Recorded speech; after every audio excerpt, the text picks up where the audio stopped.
Good morning, good afternoon, everybody. Parshas Vayetzei, still in the middle of Kislev, the month. Sefer Tzira says where sleep was created, and we have a dream in this parsha. We see in Vayeshev we have dreams, Miketz we have dream. The whole month is dreams, sleep. Okay, read into that what you want. Just a side question and a point is we see that Yaakov is very nervous. Yaakov leaves Esav, he's going to Lavan, spends 14 years. Vayifka b'makom, he davens to Hashem, take care of me, let me come back in peace. We don't see this by Abraham when he leaves his father. We don't see it by Yitzchak when he leaves to go to Avimelech. Why do we have, and again, this question, maybe there's a couple of answers. If you want to think about this, let me know. Always looking for a good shot. But my Chavrusa Sam, he said, why do we see this by Yaakov? Then perhaps the elders were temporary. Avram was going temporarily to Mitzrayim, and Yitzchak was temporarily, and he wasn't being chased.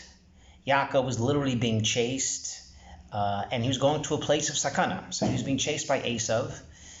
And he had traits or characteristics of Esav. He was literally his twin. And he's going to a place that, even worse, Lavan, who's going to, screw you in the back. He's literally going to try to take everything you got, even though Yaakov came with nothing.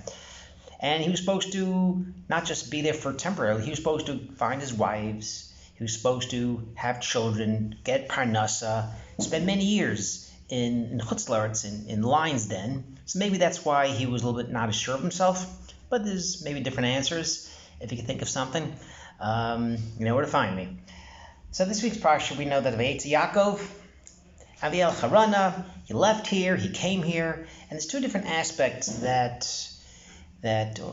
was taking place here. All the Mepharshim talk about that when a tzaddik leaves a place, so the shefa leaves.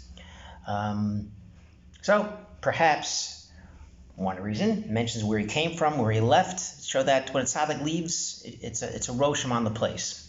And when he goes to a place, it's a roshim on the place he goes to.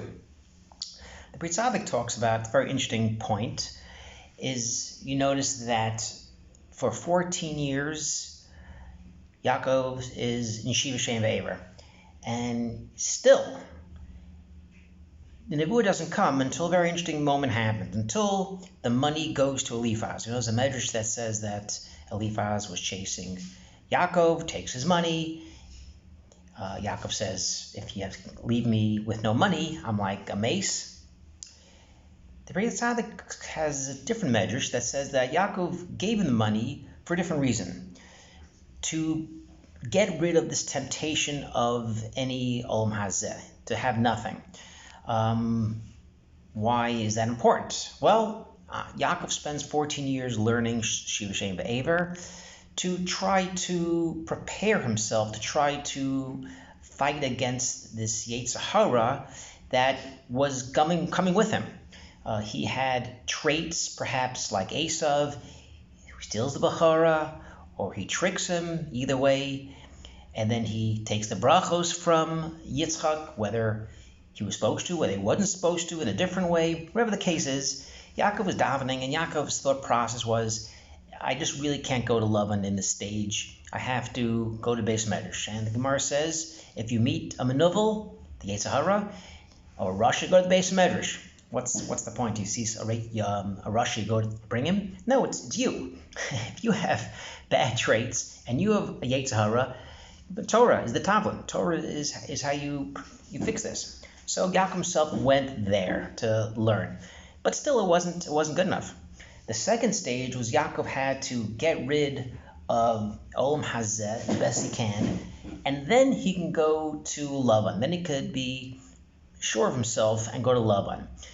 And the Medrash, like we said, that Eliphaz takes his money, and Yaakov was really rid of himself from the taivas or from olam hazeh.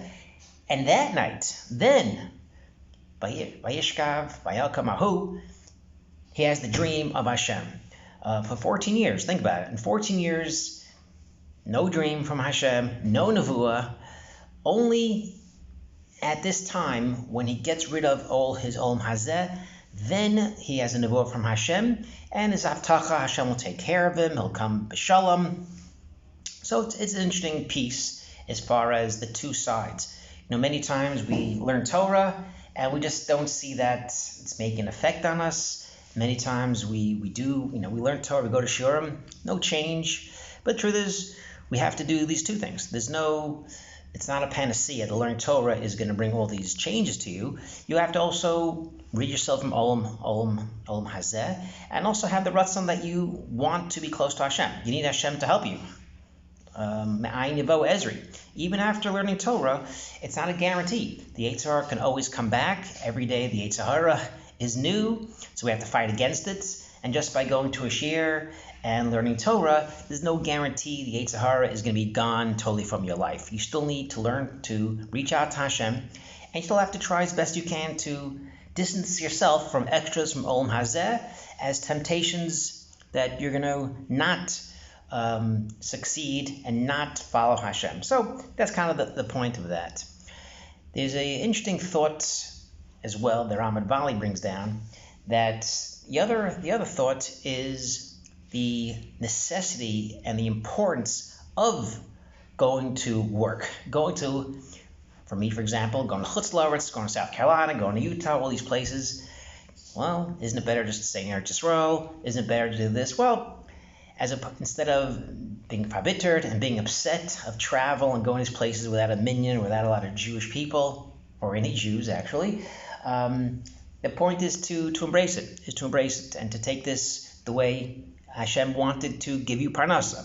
The first Belzer Rebbe brings down that a person would probably rather be happy just staying home and not going to work and not doing anything.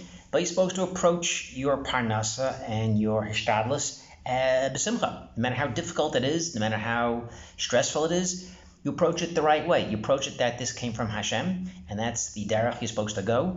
You can't serve Hashem if you're not b'simcha. You can't serve Hashem if you're in a niyas. You're always thinking about your next meal. You're always thinking about how to pay the bills. You can't serve Hashem that way. The best way to serve Hashem is b'simcha. And you have to work. You have to set yourself up. And then you can be b'simcha to serve Hashem. The Ramad Vali actually talks about that it's a nace. Hashgacha and parnas, it's really a nace. Ad kedei kach, you think about it. Yaakov came with nothing to the biggest crook on the planet, and he leaves wealthy, with children, wives, the whole thing. Animals, sheep, the whole thing. Came with nothing. Kivamakli came with nothing, and he leaves wealthy. Usually someone who's not really part of the scene goes to New York or goes to some big city, and they're lost. They're lost in the shuffle. Small fish, big pond, or the other way around, big whatever it is. But like in the Seinfeld episode, George puts on clothing like he's a tourist, and they say to him, "You're never going to make it. You're not going to make it in New York. You're not going to make it in this town.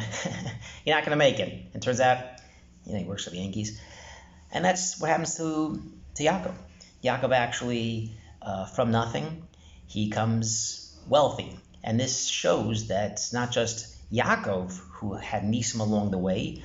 Even in our daily lives, we think it's b'derech teva, it's all ourselves, it's all a normal process. No, it's all really from Hashem. From us going to work every day, as much our shtadlus is, every day is a bracha, every day has a different shefa from Hashem, every day is different than the next day, every tefillah is different than the next tefillah, and that's kind of our approach should be. So even if we do have to get on the bus from Staten Island or take the train from Long Island, from Fancy Woodmere, we still have to do our shtadlus and try to be b'simcha, and remember, that's all hashkach from Hashem. Shabbat Shabbat Shalom.